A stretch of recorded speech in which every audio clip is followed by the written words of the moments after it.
بسم اللہ الرحمن الرحیم۔ شروع اللہ کے نام سے جو بڑا مہربان نہایت رحم والا ہے۔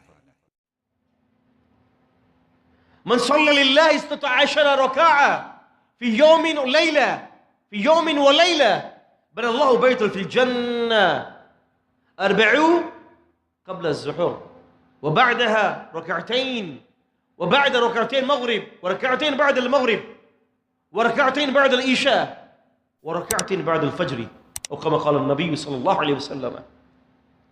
فرمایا کہ جس نے 12 رکعتوں کا اہتمام دن اور رات میں کر لیا، اللہ تعالیٰ اس کا گھر جنت میں بنا دیتے ہیں۔ 2 فجر سے پہلے، 4 ظہر سے پہلے، 2 ظہر کے بعد، 2 مغرب کے بعد، 2 عشاء کے بعد جس نے یہ اہتمام کر لیا، رسول اللہ صلی اللہ علیہ وسلم فرماتے ہیں بنى اللہ بیتا فی الجنہ، اللہ اس کا گھر جنت میں بنا دیتے ہیں۔